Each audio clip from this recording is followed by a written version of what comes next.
entièrement russe et un hommage à l'un de ses compositeurs préférés, Dimitri Shostakovich. Aux mémoires des victimes du fascisme et de la guerre. Donc c'est la pièce qui va terminer le concert. Et je veux dire, ils vont mettre le moteur.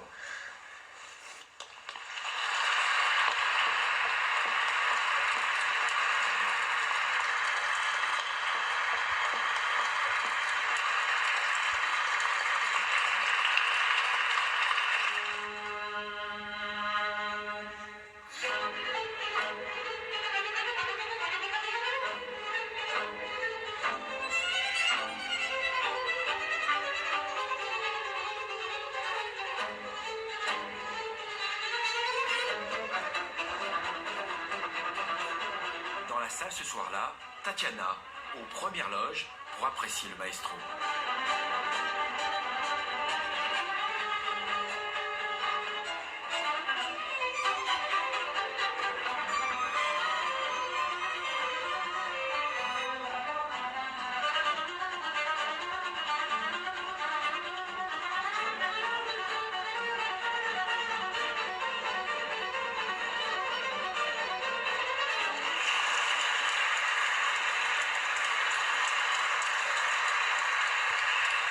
C'est physiquement difficile. Difficilement et psychologiquement difficile, parce que ce sont des œuvres, Shostakovich est une œuvre psychologiquement difficile, et après, vous me filmez maintenant, mais cette nuit j'aurai du mal à dormir, demain je serai pas bien, il faut 24 heures pour s'en mettre 48 heures pour bien dormir, être calme, parce que on a le cœur qui va battre toute la nuit. Ça va? Bonsoir, vous parlez français. Tatiana. Enchanté.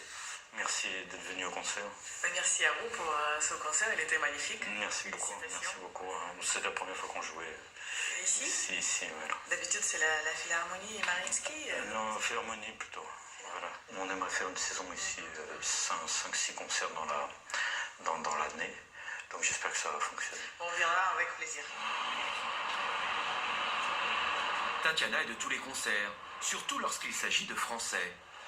Lors des Nuits Blanches, la ville organise des concerts de toutes sortes.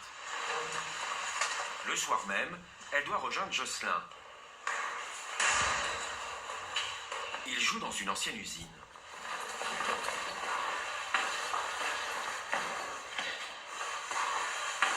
Ce soir, c'est repos. Concert. Avant une journée qui s'annonce cruciale, il rejoint ses amis musiciens. Dans moins de 24 heures, il saura si le milliardaire russe accepte son offre. C'est là où on joue ce soir. C'est une ancienne usine. On fait un tour à l'extérieur. C'est là où c'est beau. Les toits de Saint-Pétersbourg. Tout est nouveau ici. Donc, quand on voit ce lieu-là, ça a été construit il y a 6 mois. Donc, voilà, tout est en train d'être rénové, tout est en train d'être amélioré et la Russie, ça change. Non, mais je suis content de voir ça parce que rien qu'en 3 ans, on voit que la ville a changé. C'est très positif et on est en train de passer la crise russe. Donc ça, c'est aussi très bien pour le marché et pour l'avenir.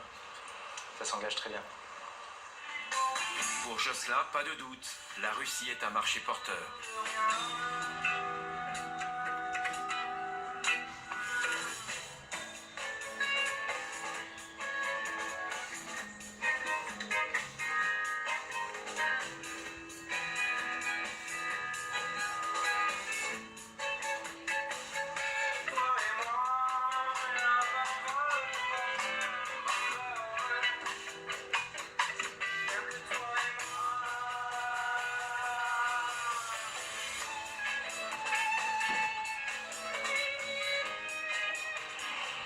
Le jour et la nuit, des quartiers branchés aux résidences de luxe, il n'y a qu'un pas. Pour Jocelyn, c'est le moment de vérité. 4 mois qu'il attend une réponse pour ce contrat d'1,5 million d'euros.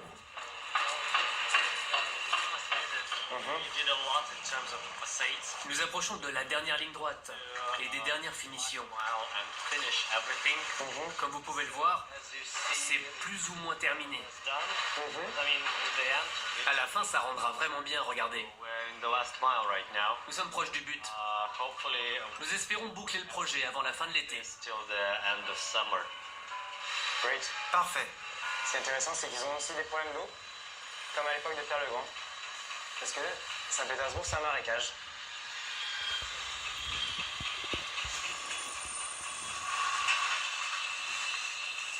Ah, c'est un super projet. Ils ont bien avancé au niveau des façades. C'est intéressant, ils ont pris la même conception que la loge de Pierre le Grand au Théâtre Mariinsky. Et pour faire la conception de la façade, en disant que c'est l'endroit le plus joli du bâtiment avec la meilleure vue. Ouais, c'est intéressant, c'est clin d'œil à l'histoire.